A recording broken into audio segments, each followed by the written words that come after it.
Corsicana, Texas. What's going on, DFW? What's going on, Houston, Texas? Everybody, welcome back to the Burning Coals podcast, where we say what needs to be said. And I am your host. I am the point guard. I go by the name of Mr. Know-It-All. And we're going to definitely introduce the all-star team that we have tonight. And we're going to bring nothing but straight up fire. So introducing the power forward, the first lady of the Burning Coals podcast. She goes by the name of EQ. Y'all know her. Give it up for EQ. Up next, we got the shooting guard. It's the very distinguished gentleman here. Better than Steph Curry. Better than Klay Thompson. All wrapped up in one. We got our boy, gentleman, Jamal. Give it up. And last but not least, the big fella in the middle, the genius, the very experienced one, the center. He goes by the name of B-Dub, Bougie Weirdo. Give you a round of applause for Bougie Weirdo. Yes, sir. Yes, sir. So listen, you guys, we thank you guys for joining the Burning Coals podcast. Again, this is where we say what needs to be said. Before we get started tonight, we're going to go ahead and let you guys know, hey, please make sure you go to YouTube, Facebook, Twitter, Twitch. We're on YouTube as well. Subscribe to all the platforms because that is how we are able to move forward and grow this thing. So you definitely, we put out some good information out there and we need your support. I promise you that is way more valuable than money. So it lets everybody know that, hey, you know what, this podcast is actually making some more noise and it is definitely moving. And we want you guys to be a part of that. So we definitely appreciate the love. Show us some love. Hit that comment section. Hit the like button. Share it with your friends, family members, and let them know exactly where to go for live fire content. So nevertheless, we're going to go ahead and see, hey, what's going on, group? What's going on, everybody? How is everybody doing on this beautiful, beautiful Tuesday night? How's everybody doing? EQ. Your mic. My bad. I was just going off. I said, hey, I'm above ground, so it's all good on my end. Right. It's all good. It's all good. It is. It's all good. It's all gravy. So we can't complain about it at all, you know. Already. Everything going with you, my friend? Well, life is good, man. Life is great. Right. Weather today, I'm enjoying Yes. under 100 degree temperature days. So. Yes. Finally. Right. Yeah. Right. But you know what, man? The topic that we're gonna touch tonight, you know, it's right on time because this is like the beginning of the football season, and unfortunately, our Dallas Cowboys didn't pull it out. But you know what? Hey, listen. In all fairness, Get back on this screen. No, listen, hold on before y'all go off. In all fairness, it's just game number one. Yeah, we lost our general, but you know what? We're gonna sit back, we're gonna lick our wounds, and hopefully we get this ship, you know, back on track. You know, because we got to take it one day at a time, though, one game at a time, though, because we can't do it all together at one time. If we could, we would. But you know, it's unfortunate how everything unfolded. But that's just the hand we dealt right now. We'll be all right. Oh, most definitely. Yeah, we definitely gonna be all right. Mm-hmm. So who we got next? Cincinnati. Is that a home game? I believe it's a home game. And we should be able to pull. I think we gonna be all right with that one. We're gonna find out. Ain't gonna make no difference. Y'all gonna lose. Anyways. Saying we're gonna lose. That's all good though. It's all good. So look like we got some issues. Haters in the room tonight. Oh man. But B-Dub, he'll definitely be on here shortly. I think he's getting his things taken care of, and Miss Queen should definitely we'll get her situated as well. So we're gonna go ahead and just move forward with the show. Say it again. I said, yep. So you guys are just watching. Hey, we appreciate you guys for tuning into the show. You got the comment section above right there in the comment section. You can definitely put your comments into the comment section, and we'll definitely read your comments as well. Also, what you can do, if you see up at the top here, hold on, let me put my banner up so we can get this ticker rolling. Boom, you see at the bottom. All right. It says if you want to, there's a link at the top of the comment section. If you want to call into the show and be able to ask your questions, if you want to be able to talk with us or give a shout out, definitely click one of those comment sections. If you're on Facebook, you can talk with us. If you're on YouTube, you can talk with us as well.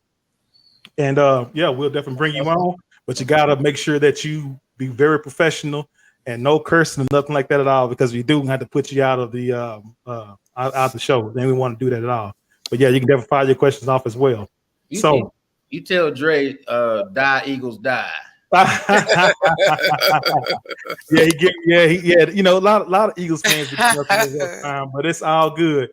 Oh yeah, so he says Jamal will have the Cowboys. The Cowboys, it only comes out, and when we get the W, we don't get the W, I don't bring it out. So. Yeah. Well, you won't be bringing it out much this season anyway, so you might as well let it collect dust in the closet. Did Houston win? That's not my team. Yeah. Who was your team? You worried about the wrong thing. Get out of grown folks' business. Right. Let's do the show. Come on. Y'all know y'all got 50 minutes, because at 9 o'clock, I'm gonna start getting sleepy. So come on, let's do this. See, you see how they try to do you, B-Dub? Yeah, they trying to talk about the Texans tonight, but I told gentleman Jamal, just go and keep that Cowboys gear in the closet, because it's gonna collect dust. He said he only bring it out when they get the dub. Child, please, y'all ain't gonna get a whole lot of them this year. You see how they both switch it up. Even Mr. Know-It-All, he tried to go the Wildcat, right? Right. Yeah. Look at him. He won't get off the screen. Get your butt back on this screen. Yeah. You got a show to do. If you're number one in your division. Yeah. boy. Hey, let's go ahead and get into the topic of conversation. Let's get ready to go. Here we go.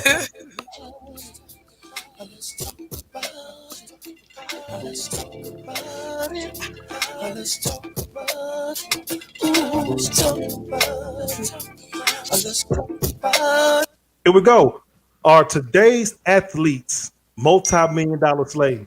And the reason why we brought this topic of discussion up is this, because we notice in each individual sport, each major sport, we have football, you got NFL, you got the NBA, and we also have Major League Baseball, and there's a lot of other major sports that is out there, and we see the increasingly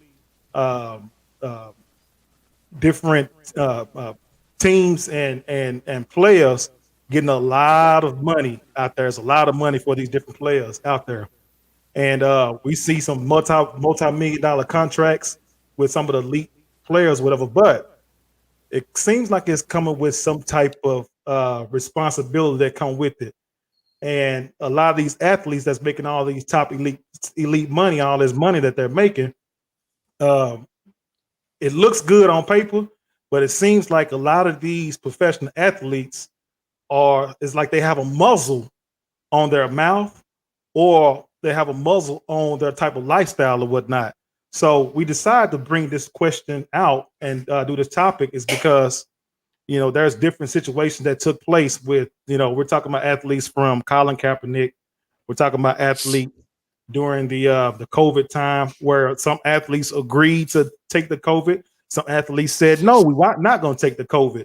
But the athletes that took a stand in that, you know, they were penalized for feeling a certain kind of way. And also some of them feel like they were pressured because of the owners of these different teams indirectly forced them or told them, hey, either our way or the highway. And that's a form of oppression. So we decided to put this question out there, and you guys tell us how you guys feel about it as well. Are these athletes multi-million-dollar athletes, whether if it's in baseball, football, or the NFL? You guys, we're going to open up this discussion for topic, and you guys, you can go to the comment section as well, put your comments in and tell us what you guys think about it. So question number one is this. Do you guys feel that our athletes are multi-million-dollar slaves? Jim Jamal, your mic's on mute. I'm gonna say this. That can be applied to a lot of professions, right? Because anytime you are kind of being paid by somebody else or representing somebody else's brand or company, then to a degree they're going to muzzle you. They're going to kind of restrict what you can say and do and how you can move. But you accept that when you take that paycheck, so that comes with it. There was a book, The $40 Million Slave, by I think it was William Roden, I think that's his name. But anyway, now it compares. More important, well, I guess it can be applied to any sport, but we're going to talk about football, how owners draft athletes much like the slave master drafted, or not drafted, but purchased their slaves. They wanted them what? Big, strong, whatever, tall, whatever, all this other stuff. And they put them to work. And they tear up their bodies for the benefit of the masters, in this case, the owners. I don't think it's it's definitely by design that 32 teams in NFL, not one black owner. Not one. 70-some% black players, not one black owner. And ownership, and people will say, well, because we don't, no, it's not because we can't buy them or don't, but the owners get to vote who they let be an owner. So even when, black people will come up with the money when these multi-million dollars put together, the money to purchase some of these teams. The owners that are in place get the vote on who becomes the next owner. It's not if you just bring the money and the highest bidder win. No, the owners get to say, we don't want this person, that person, regardless if you come up with the money. So imagine 32 teams, one of them for sale, 31 other owners are voting on who's going to buy this team that's for sale. And it's not by mistake that they never let one black do that yet. So I'm gonna land it right there. And with that being said, Jim Jamal, there's a lot of black owners that qualify, that actually have the money to be able to purchase an NFL team, an NBA team, an MLB team. You got different owners out there that's black and qualified and actually know the game as well, that's able to be able to purchase these teams. But there's something that you said, General Jamal, about the way that the NBA and the NFL and all these different major ball organizations are set up. It is set up like a slave ship and a slave auction and so on and so forth. Whatever. Because I say this because you can trade it, you can be cut, you can be bought, and it's like an auction. 59, 69, 79, 89. It's almost that same type of premise that's going on. It's with the NFL, and they purchase you just like you said on the statue, who can run, who can jump, who can dribble, who can dunk. You name it, it goes on and on and on. So it is set up just like a slave auction. And one thing that I thought about with this whole conversation is the whole Colin Kaepernick thing, that when he had the show, just being Colin or whatever the name of the show was, he opened it up with the whole scene of, the NFL draft and also the scene of, slaves being auctioned off. And there was a bunch of NFL players who was against Colin Kaepernick who brought this attention. And for him to say what he said, a lot of NFL players had disagreed with that or whatnot, because they felt that, Colin Kaepernick, for him to let that information out there like that it's basically against the code for him to speak about that type of, how he felt about the NFL. But he was spot on, though. You can't disagree with, what he was saying and how he brought it out to our attention out here. Go ahead, AQ. I'm sorry. So the rules of the game isn't fair. I mean, you can co-own a team or partly own a team, but you can't solely own a team. Back in the day, we had Negro League teams. Why we can't have them today? Look, I see your face, gentleman Jamal. I see your expression. I mean, I'm just, I'm. This was something new to me about, they vote on which owners, who can own a team. So unfair, so unfair. Right, And in a sense, I agree. Yes, our athletes are $1 million slaves. They have to play by the rule book, just like in Hollywood and anywhere, any other entity. I mean, I never knew that. So I, right, learn something new every day. But right. hey, why come we can't start our own stuff? That's the $1 million question, EQ, and that's been something that's been talked about for the longest amongst it's behind closed doors, okay? And they're talking about, hey, why can't we can't? Because I believe, if I'm not mistaken, was it Puff Daddy and I know Steph Curry. what's his name? What's the name with that work with Jay-Z? What is his name? That him and Big Jay-Z got beef with each other. Come on, Dame. He did who? Come on, Dame. Diamond Dash? Yeah, Damon Dash. Yeah, he even did an interview with Shannon Sharp and Oh said wow. that he was interested in buying an NFL team, and he knew the ins and out of trying to purchase an NFL team, but the higher ups, the people that's inside that circle, would not let that happen, and he was trying to say, well, there's always ways around, trying to own an NFL team. So, but there's been some close conversation about why we just can't start our own, But here's the thing: we did start our own with the Negro Baseball League. Remember Right. that? We had that, but it all when we start the integration thing, when they started putting a lot of black baseball players inside the MLB, the Negro League, that faded away and died off because a lot of Negroes was seeing that, hey, we can go and play in the MLB, make more money, make this, make that. Because during that time, the Negro leagues, those guys was playing baseball, working a full-time job, raising kids and the family and the whole nine.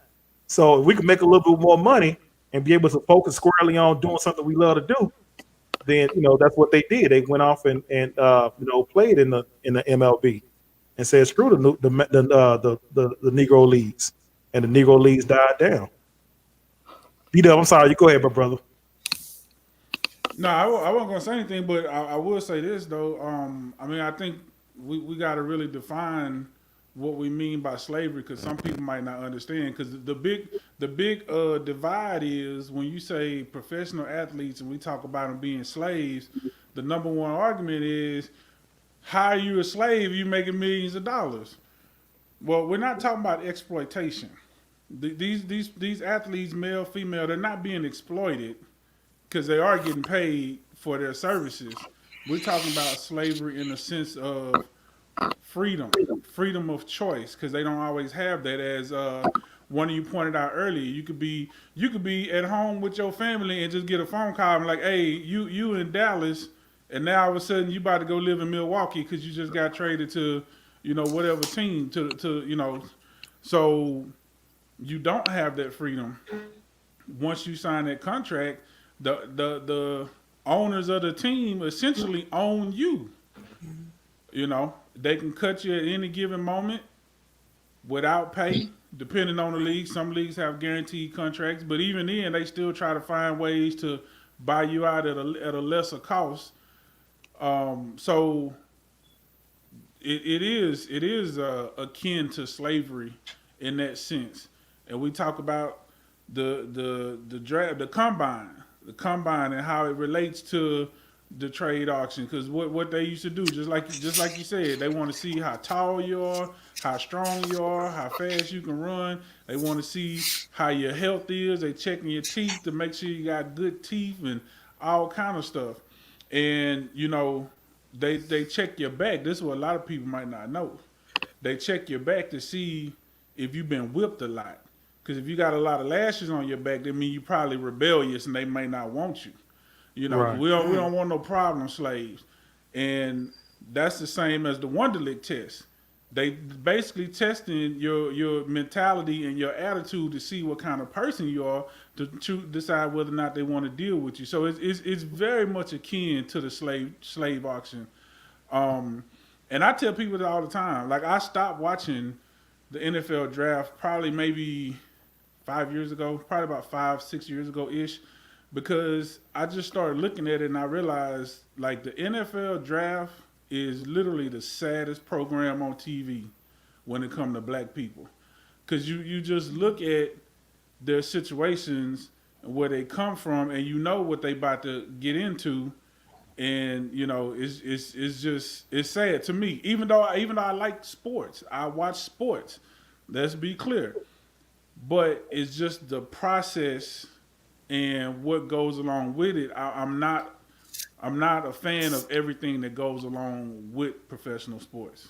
Right, right. And B Dub, they even go as far as when you going into the draft, if it's college, if it's MLB, NBA, they even go as far as going into your business, like talking with your family members and seeing their backgrounds and your cousins and your history of your mother, your brother. They go deep. They go really deep because they're getting ready to invest millions of dollars into you. They look at you as a number. You're part of their brand, their product, and they're going to make sure that they're going to be very, very protective because we're going to give this guy some life changing money, and we don't want to make sure that we got this guy on a rope that he ain't gonna, like B Dub said, Life changing for who? It ain't life changing for them. Right. Oh yeah. But they look at it like it's almost like they look at it like it's a privilege that we giving you this kind of money, so that way that you can change the lifestyle of your family and so on and so forth or whatever. But then here's another thing they do as well, B Dub. They even have like different things in your clauses in your contract, little stuff that you can and cannot do. What's his name? I think his name was Jason Williams. He used to play for the Chicago Bulls. Maybe he had the accident on a motorcycle. Well, in his clause, he was not supposed to be doing anything like, driving a motorcycle and stuff like that. Anything that can cause some type of serious injury to you, and it can take you away from producing on or off the court or the field. Well, yeah, because because your healthy body is what's on the contract, right? That's what's in agreement with the contract. That's right. When we say life changing money, that's why I say life changing for who? Because they want you healthy. Because for every $1 million that they pay a player, they getting 100 back in return. Right. Believe that. So right. But you jeopardizing that now it's a problem. I'll take your couple million away easily, and that's nothing for me. But if you start jeopardizing my couple $100 million, now we got an issue. But B Dub, let me ask you this though: don't it seem that and Jamal, you jump in as well as this when I ask this question here? But doesn't it seem hypocritical that you tell me, okay, I got a contract, I can't ride a bike because I might jeopardize my health for the overall brand of me producing on the field or whatever. But when I'm playing on the field or on the court, if I hurt myself or I get a concussion or whatever, or if I lose a loss in my arm, you can shoot me up with all kind of medicine and to get me out there to go and perform at a rate like I'm not hurt. But then when I'm finished, when everything started numbing up on me, then I'm even in worse shape. I'm in bad shape even moving forward. So isn't that kind of hypocritical for you to say I can't do this, ride a bike or do a motorcycle ride or whatever? But then I get on the court and hurt myself, whatever. You shoot me it's up. The nature of the business. Yeah. Hey, when you do it for me, I get money off of it. I'm paying you to break your body up for me.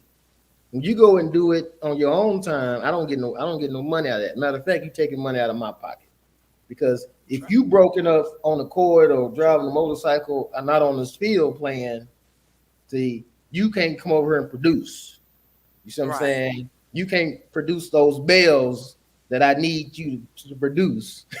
Or sell your jerseys and your shoes and all that. No, Yeah. This you want? I'm gonna give you something that's something that's hypocritical. You want to talk about hypocrisy? Imagine this: the players have a salary cap, right? Meaning they are capped on how much they can pay the players, but there's no cap on owners. The general managers. The owners can make all or the commissioners. they can rake in, but we only by rule can pay y'all this little bit of amount. And let's not kid ourselves. The players are getting paid enough, the money that they're given, obviously, yeah, it can change if it's done right. It can change their lives of their family and people around them when it's done right. But what we're not, I always say this: we respect Russell Wilson or who's Pat Mahomes, whoever got the highest contract, right? We give all the accolades, we praise him. No, I'm looking at the guy who has enough money to write a check to Right. Mahomes or whoever. That goes to show you, as B Dub said, they don't sweat paying them that kind of money. We be like, oh my God, he got $250 million contract. Look at him. It's a drop No, in the bucket. the man who writes his check can afford to write one player $250 million. So they have to be making 10 times that off of him. They know what they're gonna make off jersey sales, seats, and all the stuff that comes with it. Advertising dollars, more importantly, right? Mm-hmm. So that's hypocrisy, right? You can't cap the owners, but you can cap the players. The players out there actually sacrificing their body, and you cap them. I only can pay you this much, but I can carry as much as I can haul in. That's hypocrisy. It is. Not even sacrificing their bodies, but their lives as well. Because one wrong move, a broken neck or anything, Right, could right. Yep. And that's the go cost. wrong. And that's the cost to be the top dog inside these sports. These different elite players. Well, the cream of the crop. You got in NBA, you got the LeBron Jameses, and in NFL, you got your Pat Mahomes. You can't have it both ways. I know that for a fact. You can't have it both ways. You can't be sitting here, the cream of the crop, making all this money, and then walk away with a clean bill of health. It don't work like that. You got to put in some work, and once you put in some work to make that kind of money, you're gonna feel the effects of it long term in the future. It's gonna bother you. It's very rare that you see a superior athlete make that kind of money and walk away with his bill of health, clean bill of health. It's very rare. If you do that, you are very lucky to do it. Very lucky. You know what else is funny to me? These guys are capable of making all of these owners money, but how many NFL, NBA, Major League players have you known have played the game and then become owners themselves? See, that's, to me, right there, that's hypocrisy, because you're good enough to make me some money, but you're not good enough to own a team and make what I'm making. See, to me, that's not helping each other generate wealth. That's selfish. Right. So what about Mike? So will Michael Jordan be exemption to the rule for that? Michael Well, Jordan. there's only a few. You got Jordan, and then you got who? What's his name? Aaron A-Rod, and that's really about it. You might have some. A-Rod ain't black. Well, I mean, he none white. Yeah, Right. he got Miller in the Um, pen. No, because the Yeah. guy that bought Jacksonville, he is Indian. Yeah. Oh, Shah Khan. Yeah. Yeah. So you got Imagine one. that. The internet, But he still ain't black. We got an Right, he Indian ain't owner black. before we got a black owner. I know you was finna say that. Yep. They're not. Yeah. No. I They I even see get. where you was And, going and, with and, it. you and Jim and Jamal, like you said, B Dub and Jim and Jamal, you don't even see a bunch of Indian, people playing inside the NFL. The NFL is 80% black. Why you don't put no black owners inside the boxes? Why? Well, Why? I How? think that's where it gets to the slavery mentality. I think that's where that comes in at, because they're gatekeeping the real money. Like EQ said earlier, you people can partner in, because I think Nelly and a couple other people have some very minor stakes in some baseball teams and football teams or whatever, but they won't let nobody, because they do vote on it, and they won't let them get the whole shebang. Like Puffy. Puffy had put together what you call it, a group. Team. And and they had the money together, but most of that group was black, and they said no. So, is that, I think that's where another part of the slave element comes into it. because it don't make sense. Because who would know the game better than somebody that played it? And if 70% of the league is black, and that even trickles down in the head coaching. Like you would never ever make me believe, you couldn't pay me $1 trillion to believe that out of 70% of black men who play this game, only one of them is good enough to coach at a time, one or two at a time. Come on. And then 50% of the coaches, the white coaches that coach, never even played football or never played at a high level. Right. So you gonna tell me the guy that was a second string, third string quarterback in college knows professional football better than the guy that played it for 10, 15 years and now is trying to coach. That's how what they you did. telling me. You Right, telling that's me the guy that that will pay $200 million for a star quarterback and then take the ball out of his hands and try to kick a 64-yard field goal. That guy is a better head coach than some of these black coaches. Okay, Right. sure, Right. sure. Get off of it. Right. You spot on with that, B Dub. And what comes to mind with that is the Arizona coach Cliff Kingsbury. All right. That Arizona had that black coach that was there before Cliff got there, right? That black coach only lasted one season and was removed from office. I mean, from the head coaching position, and they brought in Cliff, and Cliff has been there since. But that guy and the other coach for Denver, I think his name was Vance Joseph, one season, B-Dub, one season, and now Vance Joseph and the other black, I forget the other black coach, whatever. But these guys would never ever be able to have a head coaching job again, is what it seems like. You'll never hear their names in no topic of conversation, no none of that. And then speaking of coaches, I think that the NFL with the Rooney Rule is a bunch of garbage. It's a bunch of garbage because how are you gonna, it's almost like you are trying to tell these billion-dollar owners on who they want to oversee their property, their slaves. You want to call it that? Let's call it that. But you telling these guys, hey, look, you know what? We want you to go and vet and interview some black coaches, knowing for a fact you're not going to hire them anyway. You already know who you got. And I just think that the Rooney Rule is a bunch of joke. It's a joke.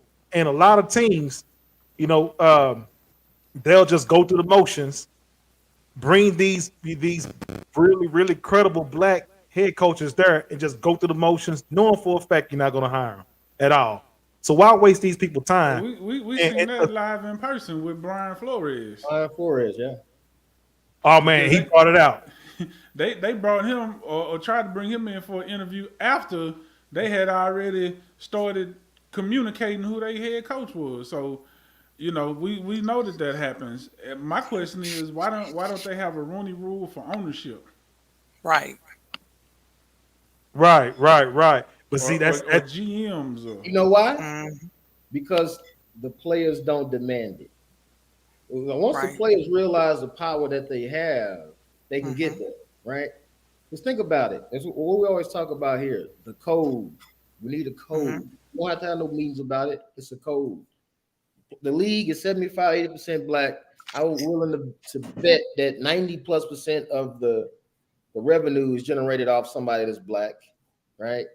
Imagine if they all stood together and said, you know what, we ain't playing another down until over the next, the next team that comes available, the sale goes to somebody that looks like us. And how many would do that? The next so many years, like the next 4 teams need to be available for somebody that's black.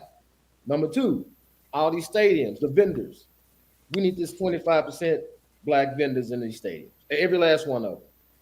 They ain't asking too much. We generating all the money. We can get 20, 25%, right? We demand that. Oh, else we don't take the field. See, the people talking about, well, they're going to lose money. No, they won't. They will concede to that because one thing they value is that money, right? But they won't stand together. You have one person to do it, like maybe a cap or and then the rest of them be like, man, you crazy. I need my money. and they get them divided. A house divided cannot stand, and they're good at dividing them and separating them. But imagine that. Imagine that if all of them said, we're not taking the field one more time until y'all get us over the next 3 years. We need 2 black-owned teams. Right. Or we ain't touching the field. Right. But see, we don't demand that. We just, okay, as long as more money come in, and that's, this is why we can't get that part done. You're talking about why we don't have a Rooney Rule for owners, because the players don't demand it. The players are the engine of this machine, right? Okay, ain't nobody making no money unless the players take that field and do what they do. That's right. Well, the problem is the Willie Lynch effect, divide and conquer. Because see, what we have to acknowledge too. We talk about these players making all this money, but it's not all the players. Some of the players are making their, in comparison to civilian life and regular folks, is good money, $200, $300, $400, $500,000 a year. But in terms of sports, that's not very much money, because you have to realize too the lifespan of an athlete. We look at the guys that play 10 plus years and make over $100 million, but even though it seems like it's kind of normal, it's really not that normal, because the average lifespan of a NFL player, baseball's a little bit longer. They tend to last a little bit longer, but in the NBA, NFL, 4 or 5 years is the average lifespan of a player. So basically, they only play one contract. And unless you first round, second round, highly drafted, your contract it may not be millions and millions and millions of dollars. It might be $1 million, or it might be, some hundreds of thousands. And if you don't get to that second contract, that's it.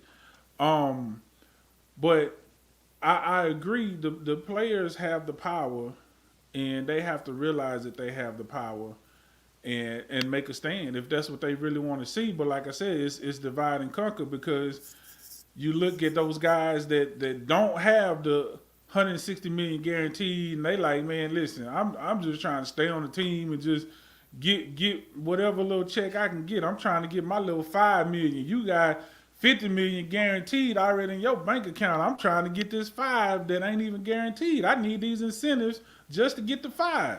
So that's where divide and conquer comes in. But we talked about it several times on several different shows. You got to have some type of integrity, moral code, and you got to have some guts. I mean, I salute Colin Kaepernick because he had guts. Do I completely agree with how he went about it and what he did? Not necessarily, but I definitely respect the fact that he had the guts to stand up and stand against the crowd and say, "Hey, I'm doing this regardless of who's with me, who's not with me."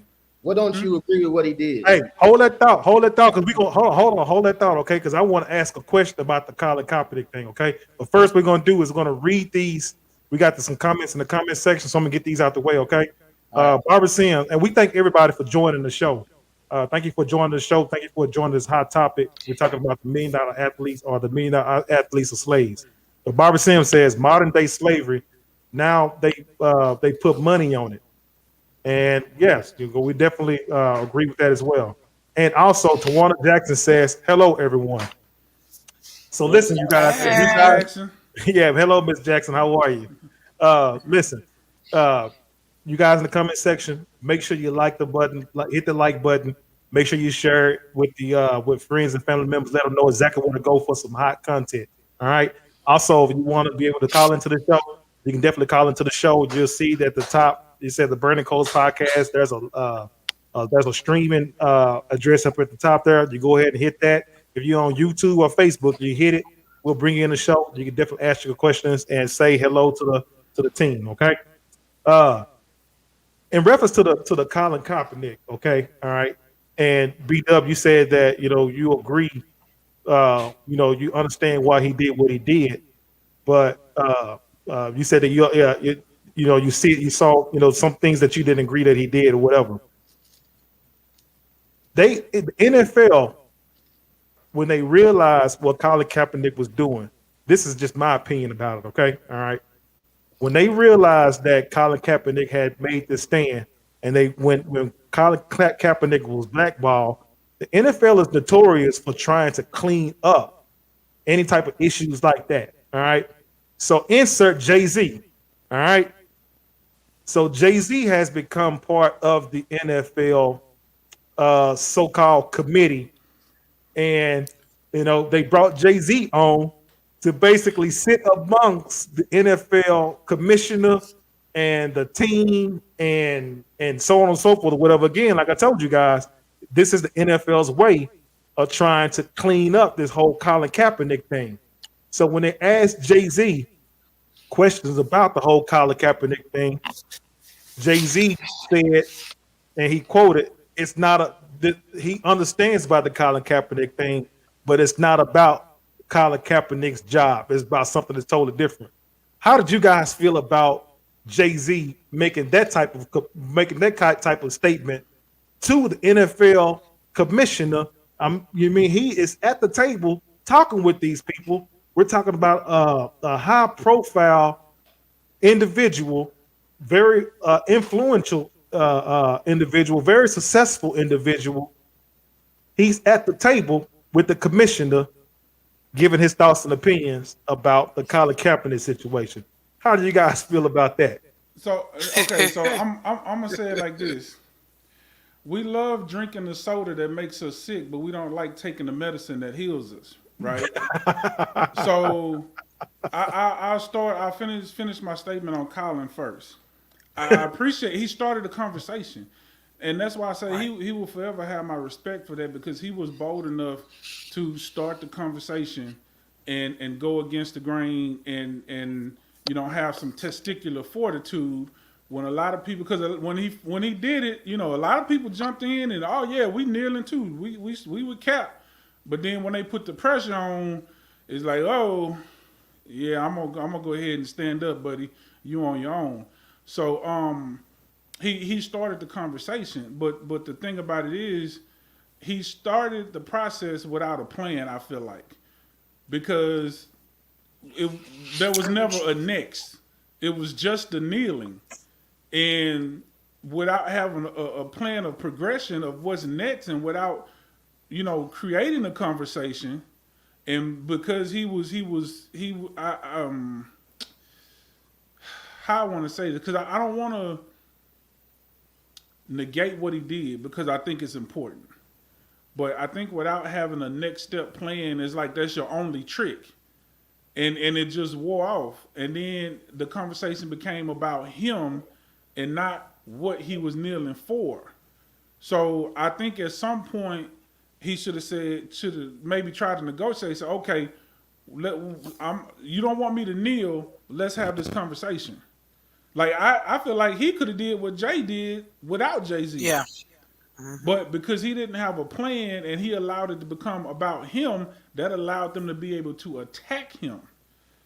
And then at the same time too, he didn't do it coming fresh off of a very close loss in the Super Bowl. He did it after he had some bad games and got benched. So now you allow the narrative to say, oh, he's just bitter. We know that wasn't the case, but you set it up and you did it at a time where it allowed that to become the story and, kind of overshadow what he was actually doing, even though he still got the conversation started. So, but with Jay-Z, like, people got to understand, man, first of all, you can't change nothing from the outside. Like Chris Brown said, how you going to hate from outside the club? You can't even get in. Jay-Z got in. That conversation they had, how they had it, the way Jay-Z said it, I think I could see how it looks bad. It was bad. It was bad. And you know what's so sad about was the house Negro who the master said the field Negroes are getting out of line. I disagree. The field Negroes are getting out of line. And the house Negroes will get out there and say, hey, we need you to get back in line now. That's what that was about, because Colin Kaepernick. Okay, but let's look at it like this though. So my question is, then what did we want? Were we not asking for a change within the NFL? Is the NFL not now giving out $100 million a year towards black causes? Yeah, Why? because they were- Because of Jay-Z. Is the NFL not speaking on it now? No. It wasn't. Hey, they. So okay, wait. Before you answer, if Jay had zero influence, if Jay had zero influence, right? So we're gonna say Kaepernick made that happen. Is that what we're saying? No, I ain't saying Kaepernick make nothing happen. Okay, well then No, who made it happen? So the NFL just suddenly got a conscience then. Is that what Hey, we're saying? NFL don't want all the smoke that was coming with that Kaepernick thing. They didn't want the smoke. They said, didn't have no smoke. See, here's what He they was do. gone. Here's what they do. B-Dub. Here's what they do. When black folks start acting up, in the NFL, if it's a player, if black players or coaches or whatever, what they do is that throw you a bone. You see what I'm saying? That's what the NFL did to try to. No. Let's throw them a bone, man. was- Let's give them some money. Let's go and put these organizations into place. Let's go and do all these different things as well. But also, doing that, they also brought in Jay-Z as the cleanup man. Say, hey, look, get these people in line and give them some butter biscuits and all that or whatever to get everybody up on But the how are they in line though? Who? The players are not in line.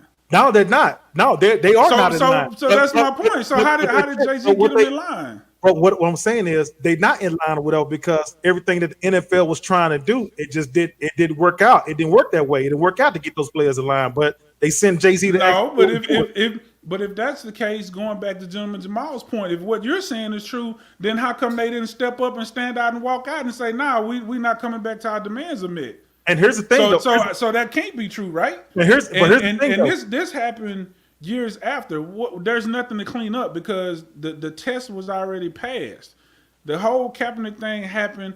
They never let him back in the league. When it first went on, viewership did not drop at all. Revenue did not drop at all. Because it's the NFL. They want okay. Because it's the NFL. If they're not losing money, we know money is the motivator of all change. And if they didn't lose any money, what would be the incentive to suddenly say, okay, we're going to donate hundreds of millions of dollars to these causes. We're going to let you put whatever you want to put on the back of your helmet, Black Lives Matter. We're gonna do these commercials. Why would they do that? There's no incentive to do that unless somebody on the inside gave them the game and said, hey, listen, y'all going about this wrong. I mean, you could call it what you want to call it, but in order to make change, there's got to be some compromise. I think that's the part we forget. We want to go in and bully the situation, and you're not going to bully 32 billionaires into doing a goddamn thing. But what you can do is say, hey, listen, you want this to go away. We want this. Let's come to the table and let's compromise. So the compromise is you need to start putting some money towards these causes to show that you really care, because 70 to 75% of your profit, if they decide to rebel, you're effed. So you might want to do something about this now and not let this continue to linger, because now if it continues to linger, maybe something does happen, but that's not guaranteed, because like we said, the majority of the guys don't make a super ton of money. And even the guys that make a lot of money, I don't care if they make $100 million, they don't want to lose not one penny. So you got $100 million players that's like, nah, I'm not for that. I'm not trying to. So you have somebody to come in to just kind of break it down and kind of black explain it. Like, listen, this is what we want. This is what we're trying to get. And y'all not understanding. So now you got the first ever in the history of the NFL hip hop halftime show. You got $100 million dedicated to black causes. That was a disaster too, B-Dub. That was a disaster. We could definitely touch on that one as well, but that was a complete disaster. I mean, however you look at it, it is what it is. Things are happening within the NFL that are positive. No matter how you want to look at it, or no matter how it came about. If you feel like Jay-Z sold a lot to make it happen, okay, maybe he did. Maybe that's his sacrifice to selling out. But we know what Jay-Z on. Jay-Z trying to be that first black owner, which... And a lot of people was pushing me, oh, that Jay-Z, he's just trying to get Cool Goodell so he can be the first black owner. But at the same time, you complaining that we don't have no black owners. So Make it make sense then. Make it make sense. What side are we on? What I'm saying is this, with the NFL, with NFL they're making billions and billions of dollars. They will sacrifice 100 million, or however much million it is, just to, Not if they don't have to. But now they had to with this because how? Like I said, because the Kaepernick thing, you're talking about different teams and some guys on different teams was kneeling and it was just causing a big commotion. So no, because NFL, you know why? The NFL all they would have had to do in order for us to just kind of we see what this is all about. They bring in awareness because of everything that's going on with police officers and no, they don't care. No, they don't care. I agree. What I'm saying is this. I know for a fact they don't care. But if they, their thing is like, we don't want to cause, we are just letting them know that we see what's going on, and we're gonna just throw this money out here to these different causes or whatever because we just want to just put a band-aid on this thing. That's the reason why I think you got to remember who we dealing with. You talking about 31, 60-plus-year-old white men. Think about the time that they grew up in. They don't care. No, they don't. And they're not going to spend a dime if they don't have to. Right. I agree. Because there's no loss right now. But you have a person like a Jay-Z to come in and kind of break it down because they have the upper hand, but they don't have the upper hand, just like we keep saying. Because all it takes is for everybody to get on code, and it's a wrap. So you have somebody come in and kind of that's on both sides of the line, that understands it from a street perspective, from a black perspective, but also who's been inside these boardrooms for the last decade, who understand the other side of it as well, and say, hey, listen, this is the potential. It's called a stop loss, right? This is the potential of what could happen, and it could end up being way bigger than this $100 million tax write-off. You do this $100 million tax write-off, and you do these couple of things here, and we can start moving toward progress, and things will be good. But if you don't, this could potentially happen and could actually cost you some real money.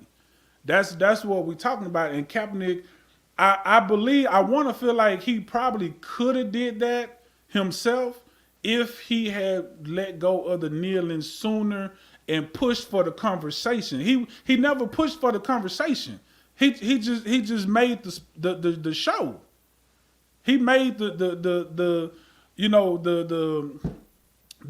sign. He made the gesture. Is what I'm trying to say. He made the gesture and started the conversation, but he never pushed to actually sit at the table and discuss some guidelines. It's just like, nah, y'all gonna change and do what I say just because, fight the power. It's like, no, bro, that's not how that works. At some point, you gotta compromise. Whether we like it or not, uncomfortable truth, but we have to compromise some kind of way to make progress. And you stack on that progress to make more and more and more. You're not finna get 31 over 60 white men to listen to one black man. I don't care what. They wouldn't even do it for Obama. How the hell you think they're going to do it for Colin Kaepernick? First I'm going to say what's up to Tammy. What's up? Hey, Tammy, girl. I've been waiting to speak to Tammy. I've been waiting to speak to her. Hey, Tammy, girl. I'm gonna say this real quick, B-Dub, because viewership actually did go down. CBS did a study. Viewership went down for a microsecond. Wait. Because people, it's not necessarily because people siding with Cap. They was just kind of either that coupled with people didn't like the whole kneeling and it kind of turned them off. But viewership actually did drop because of the Kaepernick thing. And dropping viewership means dropping in dollars. That's what we talk about, the boycott, right? The bus boycott. People think the boycott worked because we boycotted. The boycott did not work because of the protest, the symbolism of it. It costed them money, right? And that bus boycott went on for what? Over a year. I want to say close to 2 years. It wasn't like they stopped riding the bus for a month or two. Right, it was sustained. You're right. And you can't make billionaires do anything. But what happened was viewership dropped. That made them decide we're gonna call in somebody to quell this storm. In comes Jay-Z, right? I don't have a problem with, because you're right, B-Dub. You do need people on the inside to create any kind of change. But what the issue with Jay-Z did, what people were having with Jay-Z is, Jay-Z, you didn't start none of this. You wasn't involved in this. It has nothing to do with you. But here you are coming in. Well, I'm gonna jump in here and kind of be the, I'm gonna be the chosen one to kind of get everybody to bite off on what the NFL ultimately decided to do. I don't give them no credit for giving up that little money, because they knew they was gonna have to do something, because the firestorm was coming. And although I agree with you, B-Dub, they didn't stay on code. They could have done a lot worse. They could have, got a lot more out of it. And you're right, maybe Kaepernick didn't have a next step plan. And like Jay-Z, okay, he came and did this next step. But it was because the league knew they had to do something with this monster that they were facing, or they was going to continue to lose viewers, whether it was because people sided with Cap, or they were so disgusted with the players not standing for the flag and all that. So I'm not saying the dip in viewership was because they supported Cap, no. But between those two, between the people siding with Cap and the people that were disgusted about all of it, they started losing that revenue. And that created change. Money, the loss of money in a capitalist nation always creates change.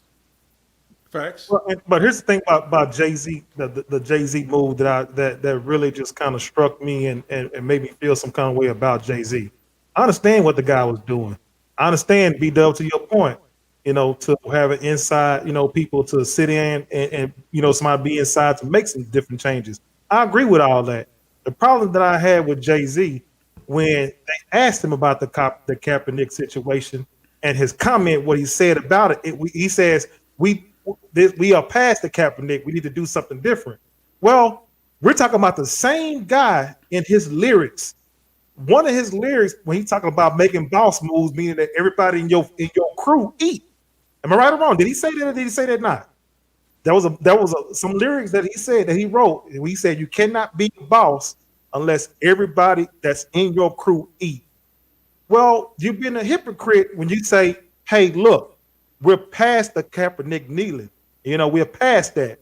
Man, listen, if you go into the NFL table and talking with these folks, let's not leave no man behind.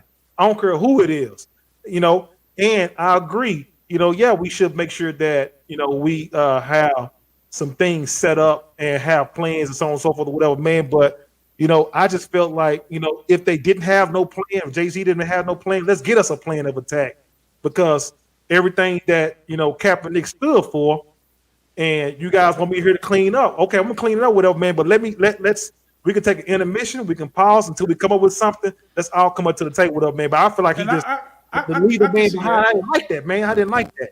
That bothered me. I can see that. That's why I don't really have no issue. Like for real, with people that's saying they didn't like the way Jay, because like I said, the way it happened and the conversation that they had, I could totally get it. Because even myself, I was like, I see what he's doing and I know what he's saying, but the way it came out, but Jay-Z, he's one of those type of minds, one of those type of personalities where he's straight to the business. So he was just real matter of fact about it, and it came off insensitive. But he did reach out, but you got to think about this too. No, he didn't have any part of what was happening in the NFL with Colin Kaepernick, and he allegedly reached out to Cap at some point, but should have happened sooner. And I agree with you on that point. He should have been like, "Hey, okay, so I got the foot in the door. Now you come on and let's have this conversation together." I will concede that. I will concede that 100%. But we can't say that he hasn't done nothing though, because like Marcellus Wiley pointed out, where was Cap when Trayvon Martin happened? Because Jay was there. Mike Brown, all this stuff was happening. Jay was there, donating, using his platform, his status or whatever to try to affect change. Where was Kaepernick at? He didn't have no parts of that. So, and it's not about tit for tat or who did more. It's the fact that we can't discount and just throw Jay-Z under the bus and say, oh, he's unqualified to deal with this situation. I wouldn't necessarily say that. He wasn't a part of it. I'll give you that. He wasn't a part of it, so I do think it would have been in better taste to bring some of the people who was a part of it. Most importantly, Kaepernick, or even if Kaepernick refused, he might have said, "Nah, I don't want to go sit at the table. Maybe you go talk to Malcolm Jenkins or Eric Reed or some of them other guys to try to get at least one or two of them involved in that conversation with you." I think that would have been a better move. But you know, he did it how he did it, and something happened. So, either we take this little bit and we roll with it and build on it, or we say, you know what, that's not enough. We're going to figure out something different. But, I mean, we got at some point in time, we got to pick a side. We got to pick a side. Well, it's not going to just flip. It's going to have to be a progression of change. It's not going to just flip. Right, but the way everything came off, man, because Jay-Z he also in his lyrics he used the word token nigga, I ain't your token nigga. Well, as soon as everything happened with that Kaepernick thing or whatever, they went and that's exactly who they went and got. You know what I mean? They went and got it. But hey, but he also yeah, correct. They went and got him after he told them straight up, "You need me, we don't need you." So he was right. Because they did need him. They said, you know what? You're right. We need you. But he was bragging about it at the freestyle. He was like, I ain't just such and such, Mike Brown, such and such, and I ain't just token. He just kept going on. I'm saying myself, but why all this come in? But why is he? But this goes back to my earlier point. We want something to happen, and then it happens, and now we don't like it.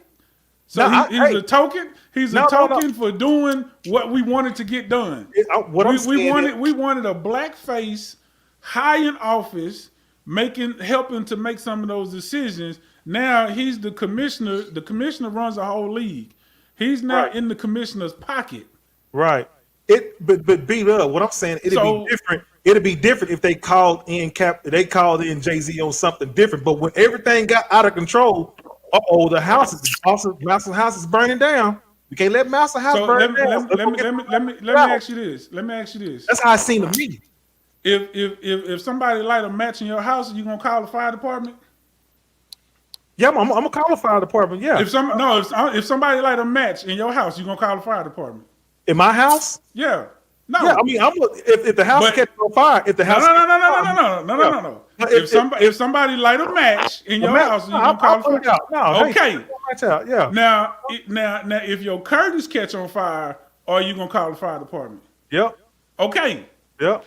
But Kaepernick was a match, and to Jim and Jamal's point too, we can't forget that point too, because it was a match.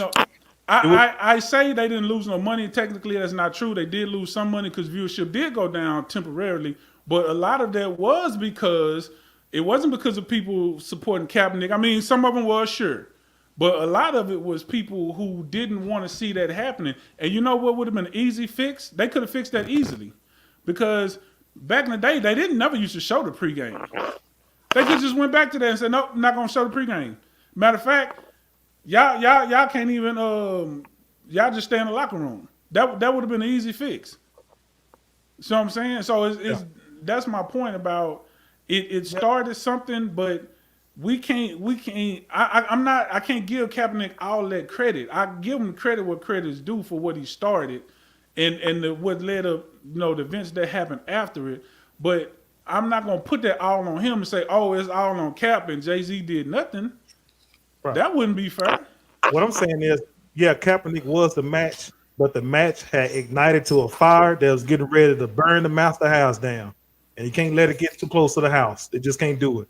But that's the thing. And NFL is going to do, by any means necessary, they are going to protect that shield. They are all about the shield. They don't get, like you said, beat up a long time ago. I mean, a while back ago. They really don't give a damn about us. They really don't. But what is the topic? What is the topic of this show? We talking about $1 million slaves. Right. So there was never, Jay-Z created a perceived threat of what could be, which prompted the action, the stopgap. But we can't forget the curtains never actually caught on fire. We just stood next to him with the match, holding the match, but we never actually lit the curtains on fire because This Cap was out the league. They got rid of him. They could have just changed the rules. They could have easily washed that away. But you know, they because of the perception of what could be, they decided to bring Jay-Z in, and this is what came after it. Right. But listen, y'all, this is the Brandon Coles podcast. Look, we just having a good conversation, good dialogue between myself, Bougie Weirdo, EQ, and Jim and Jamal. This is how we do it. It's all love. It's that you know, we're gonna have some agreements and disagreements as well, but it's all love because hey, we all family here. It's one big family, and that's how we expose our love with each other. That's how iron sharpens iron. That's how we actually do it. You know, we have a complete dialogue, and that's how it needs to be done. But we thank you for viewing the show. Thank you for tuning in. Make sure you share the content. Make sure you hit that like button, and make sure you also be able to subscribe, hit the subscription button, hit the like button, and share it with everybody because that's how we're able to make the show grow. So we got a comment in the comment section, and we got Dante Maurice Manning. He said, "What's shaking besides bacon?" Man, we good over here. What's up, good. So we're gonna go ahead. We're gonna watch the show. We're gonna watch this video, and we're gonna come back with our commentary about this video that we're gonna watch. And I believe this guy is he the author of the $40 Million Slave? B-Dub. Correct. Okay, so he's the author of the $40 Million Slave, and he gives his insert on why he feel and believes that athletes today are considered as, you know, multi-millionaire slaves. So we'll go ahead and hit that. There was a time when 40 acres and a mule was the price black slaves sought as restitution for their forced servitude at the hands of white masters. But today, for the superior black athlete, that payment has swelled into millions of dollars, although the money comes without the important commodity of power. And the black slave white owner mentality has remained intact. That is the argument at the core of William C. Rhoden's critically acclaimed new book, $40 Million Slaves, which postulates that not only is the ultra-rich black athlete still a slave beholden to white ownership, but that many of these slaves have willingly remained on the plantation. Now, appreciate you being on the show, Mr. William C. Rhoden. Had to go to you that first. Title come from? That's a great starting point. That's great. The title actually comes from Larry Johnson. Mm-hmm. You know Larry Johnson. Yes, I do. Formerly of the New York Knicks. Well, remember in 1999 when the Knicks were in the NBA championship, and Larry was boycotting the media, and they were fine. So fine said, okay, you all want me to talk? I'm going to talk. So he commenced to blast the media and all that. But one of the things he said is that the only people I care about are those brothers on the court. He pointed to the Knicks. He said, we're rebellious slaves. We're a bunch of rebellious slaves. So, of course, the next day, he was just completely massacred in the media. Well, a year later, they were playing a game. Knicks were playing a game in Los Angeles against the Clippers. Against the Clippers, yes. Against the Clippers. And so during timeout, as they walked to the bench, this white fan stood up behind the Knicks bench. He said, "Johnson, you're nothing but a $40 million slave." And I thought that the anecdote was interesting for two reasons. A, that this fan remembered that for a whole season. And B, that Larry Johnson chose that particular metaphor to try to describe to the media exactly how he felt. You know, that particular myth. So I want that to begin the beginning of a dialogue. And that dialogue is what? Because you started something slaves and mentioning it in the same breath as multi-million dollar athletes. But this is a problem. Though. See, this is the first problem. You cannot equate. See, as soon as you begin to equate money with slavery, you're wrong. I mean, you're wrong because it's a condition.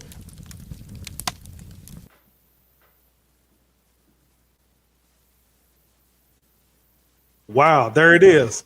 There you go. But here's the thing that I caught out of that video, ladies and gentlemen. You know, he said that Larry Johnson, you know, a fan. I mean, Larry Johnson had got rebellious because there's an incident that transpired. And then next thing you know, Larry Johnson, you know, due to him being rebellious, that a fan has said, "You ain't nothing but a $40 million slave." And that is what triggered this guy to be able to, you know, write this book off of Larry Johnson's experience, and I believe that is that's exact, and it's still going on as well. That fans are still poking, making fun of the players. Like there was one lady that said something to James, told him to all quit crying and just dribble the ball. Y'all remember that incident that transpired? Shut up and dribble. Yeah, shut up and dribble. So this stuff has been going on, and it's ridiculous and it's sad that you have to take this type of abuse like that because it's almost like when you have awareness and aware of what's going on, and then you say, you know what, man, because it seemed like Larry Johnson at that time was like, you know what, man, no, I'm not going to. I'm gonna take a stand with something. And the minute you take a stand with something, whatever, now you got these people all in your face, and telling you to basically shut up and dribble the ball and so on and so forth or whatever. But that was for the writer of that book, for him to say that, that's what sparked the conversation for today because we're still going through that. Facts. But like you said, it's that, and that's the question, in terms of are they $1 million slaves, and it's about control, and that mentality, it does trickle down into the fans. That's a great point because we don't think about that because the fan is to the point the fans feel like we own the players, like we want them to do exactly what we want them to do. We get mad when they don't perform how we think they should perform and whatever, or I'm not buying that dude jersey no more, he trash or whatever.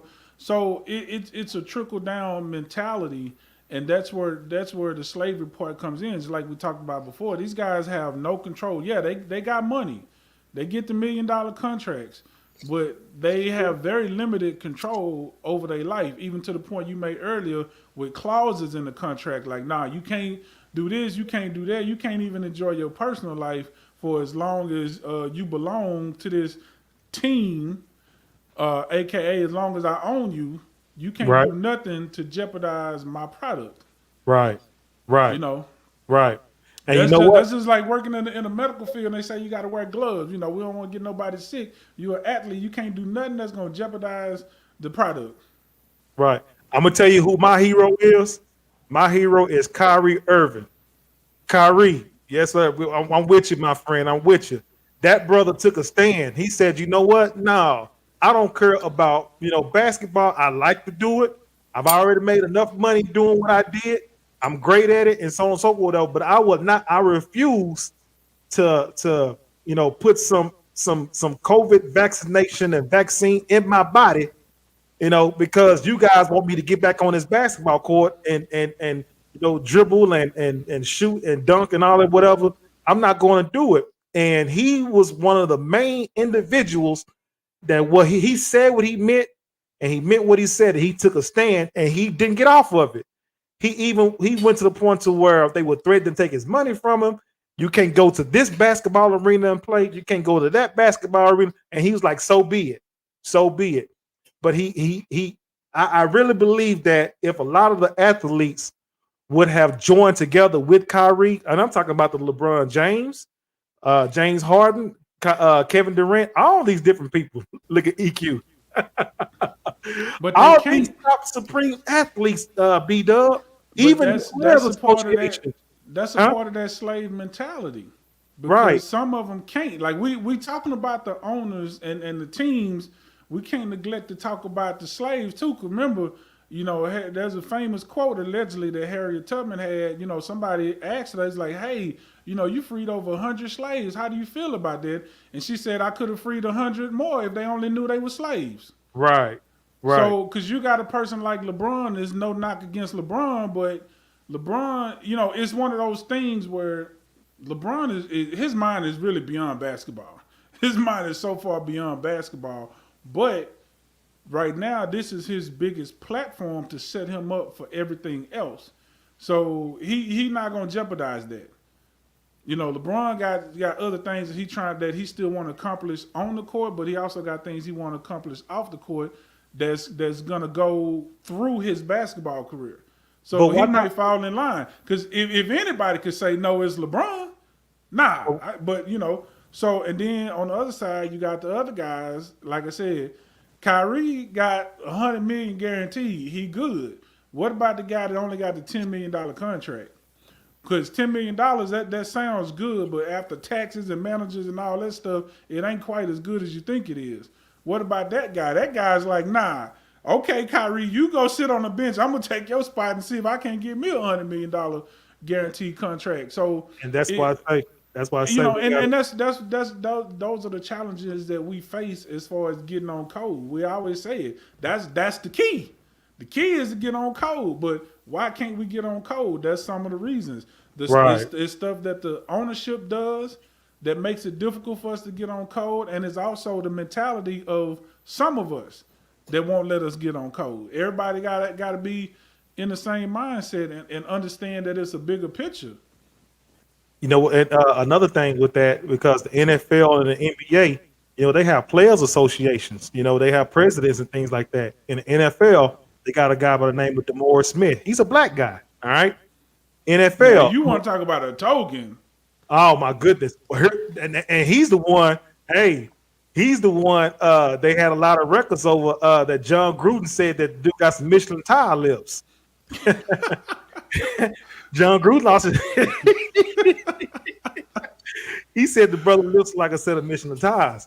But what I was going around saying is, you know, the NFL with DeMaurice Smith is there, and then in the NBA you got Chris Paul, and he's another token. Don't, you know, all these different jokers that's, you know, in these presidents' spots that's supposed to be speaking up for the players, they getting railroaded. Why not? I don't understand.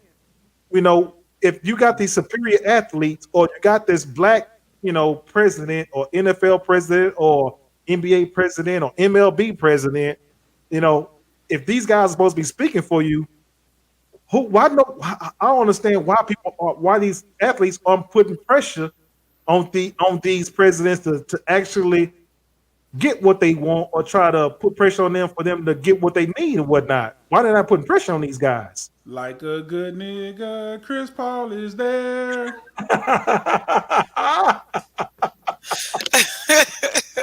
Oops, did I say that? Yes, you did. Oh man, June Jamal, what you got to say about that, brother? You're on mute. You're on mute. We're gonna have to obviously do a part 2. I gotta, it's so much meat left here, and it is. Mama's sleepy down there. You can see her. She nodding off. So we gotta put her. Mind your business. I ain't need you to point me out. You need to see. That's what's wrong with black folks. You need to stop worrying about the next person. I can't help because I go to bed early. I have to deal with people's children for a living. I need my rest. I'm sick of you. Yeah. Well, you know, we'll definitely have to do. We definitely have to do a part 2, because, like we said, we did leave a lot of meat on the bone. Because, yeah, and yeah, we definitely want to touch on it again or whatever. So we'll wrap it up now. And we'll definitely come back for a part 2 of the conversation of the Burning Coals podcast with the modern day slavery. So we'll definitely do a part 2. We definitely want you guys to come back and make sure you hit that subscription button. Make sure you share, hit that like button as well, because we definitely gonna do a part 2 about it. Anybody got any final remarks before we close this thing out? The Cowboys, sorry. Oh man. That part. Nobody told you they love you today. We do, and nothing we can do about it. Absolutely. We love y'all. Yeah. And the Burning Coals give you the moment is, listen, hey, $1 million slave, you know, hey, you know, everything is not for sale. Your soul is not for sale as well. So, but anyway, we definitely enjoy you guys. And, we will definitely be able to see you guys Tuesday for another episode of the Burning Coals podcast. I am Mr. Know-It-All. We have Bougie Weirdo. We have Gentleman Jamal. We have Educated Queen. We will definitely see you guys next Tuesday for another episode of part 2, episode number 16 of the Burning Coals podcast of the $1 Million Slave. We love you, and we'll definitely see you again. Good night.